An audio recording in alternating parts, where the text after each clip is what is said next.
Hi everybody, we are here to talk about a very, very exciting bike. And I'm here with my buddy and the man behind this bike, Matthew Cipes, aka Cipes. So, the bike we're here to talk about is the all-new Alpine Trail. This is not the electric version. This is the regular, pedal it under your own steam and have a brilliant time. This is the meat-powered version. The meat-powered version of the Alpine Trail. It's been a long time coming. I've seen some of the behind-the-scenes development and the process that this bike went through, and I am very, very excited. I've also been lucky enough to ride one, and I can say it is a dream. So, Cipes, before we get into some questions, describe this bike in 3 words. Super duper awesome. Super duper awesome. Okay.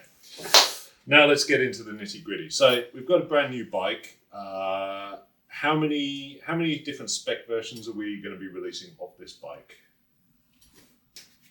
The Alpine Trail is available in 3 builds as well as 1 frame set. Okay. So spread across the price, the world of pricing, I guess. Yeah, just like every Marin bike, we start at a price point that is lower than what you'd expect from other competitors. We value performance, but at the same time, our own dollar. So we really build our bikes to make sure they're firing and punching well above their weight, but at a really nice price point. So in front of us is the Alpine Trail 1, which is the opening price point of the bike. And with that, you get wonderful fog suspension, a 12-speed drivetrain, TRP brakes, and all kinds of great stuff. Okay. So I don't want to. You mentioned suspension. I got excited for a second. No, that's fine. You mentioned suspension. How much suspension travel have we got on these bikes? So the previous iteration of the Alpine Trail was a 150 rear, 160 front full 29er. The all-new Alpine Trail for this model year is 160 rear, 170 front, up 10 millimeters. Also, we've put a lot of adjustability in the bike to really make it to define your ride. You can make the bike exactly what you want it to. Okay, so let's talk about that for a second. So you mentioned the old model was 29 front and rear. This one comes with 27.5 on the rear, 29 on the front. That's correct. Mullet setup. Let's say I really prefer 29 front and rear. Anything you can do about that with this bike? We are like Burger King. You can have it your way. And with this bike, there is a flip chip at the rocker link and seat stay that, without any extra bits besides the rear wheel itself, allows you to change from a 27.5 wheel to a 29, maintaining all geometry within 0.5 millimeter or 0.5 degree. And I think that's the key point there, isn't it? By going from a 27.5 to a 29, you're still keeping that super fun and, dare I say it, dialed geometry. Yeah. Which not everybody has figured that out. Not everybody has figured that recipe out. Okay, so flip chip. What are we doing there? We're taking an Allen key, so you can do it on the side of the trail. Yep. So if you in case you've got a 29er wheel in your backpack. Yeah, just ride down with the wheel on your bag. Where that really comes, we don't expect someone to swap it out all the time. But what we do expect is the rider to be able to fine tune this bike for exactly what you, the rider, want for your terrain that you ride. And who am I to tell you what's best for that? Yep. We have an idea of what you want, and this bike allows you to tweak your bike, wheel size, chainstay length, and BB height. We'll get into that, as well as a head tube angle. So it's really got a lot of adjustments to make it your ride. Okay. So on the subject of other adjustments, I know that there is another flip chip on there. Mm-hmm. What does that do? So we have a flip chip on our multi-track 2 system, which uses a horsed link. Okay. We'll get into that later. But effectively what that gives us is a pivot on the chainstay and in front of the axle. And that allows us to have a chainstay length and BB height adjustment that is coupled. So the options are a short chainstay at 436 millimeters and a high bottom bracket. And then we have a long chainstay, low bottom bracket setting. So that is a 446 millimeter chainstay with the bottom bracket lowered 6 millimeters from the high setting.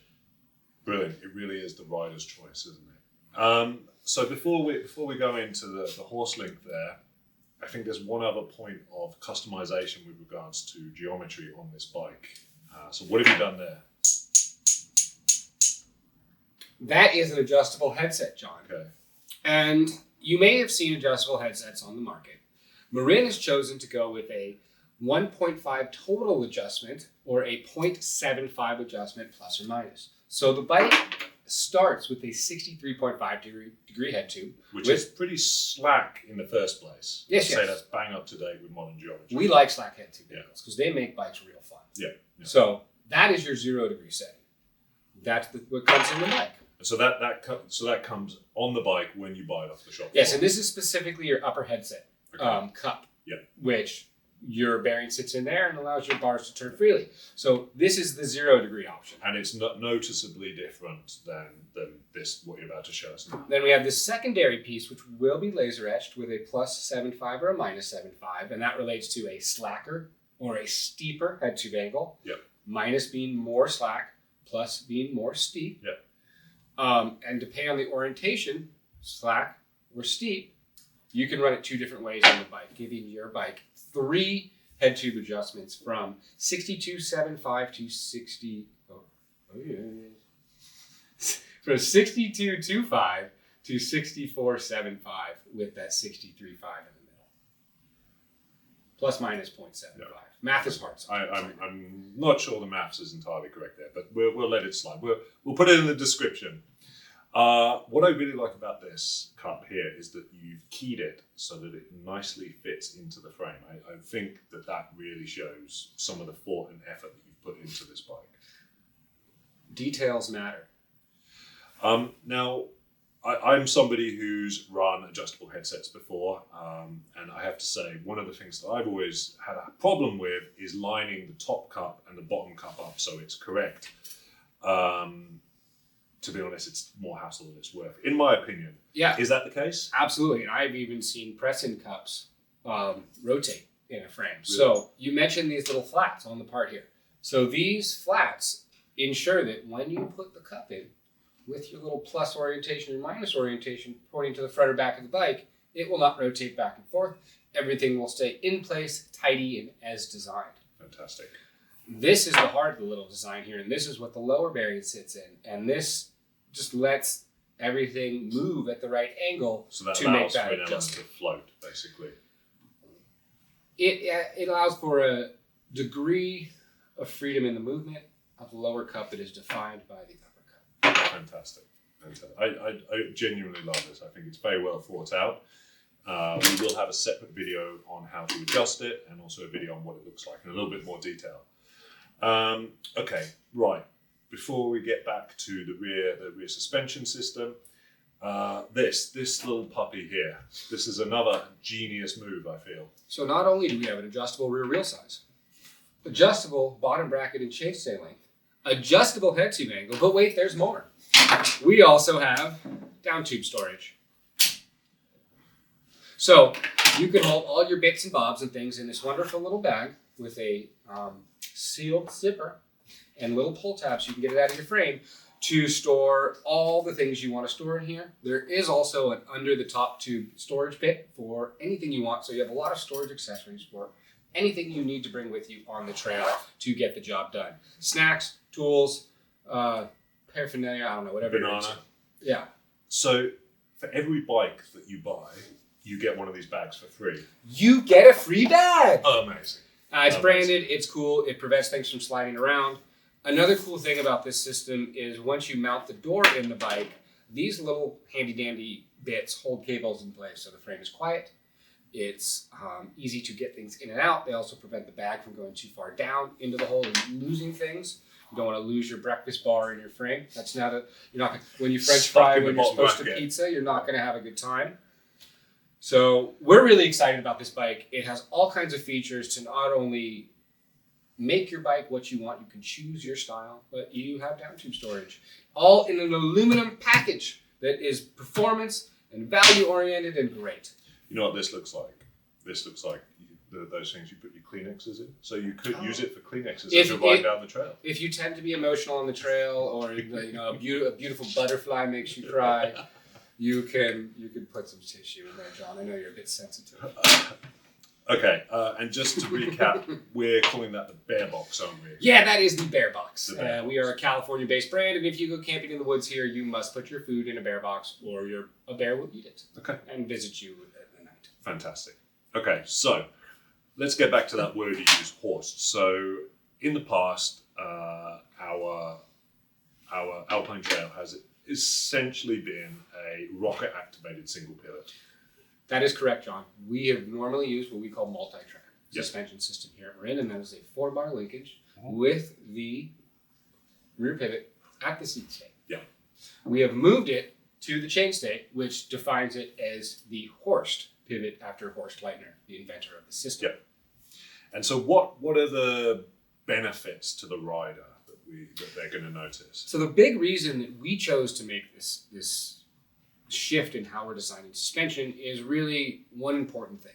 When you're designing a bike, kinematics, there are a lot of things that come into play. One of the most important things is anti-rise, and that is how your bike performs under braking. Usually, I don't know about you, but I'm not a superhero. I brake a little bit on the trail, I brake especially going downhill. Yeah. So that attribute, once we get past the 150 millimeter travel mark in the world of kinematics, the anti-rise becomes very hard to control in the location we want it. And for us, that's at or near 100% at start of travel, but below 100%, but above 80 as you go deeper in the travel. So what does that mean in layman's terms?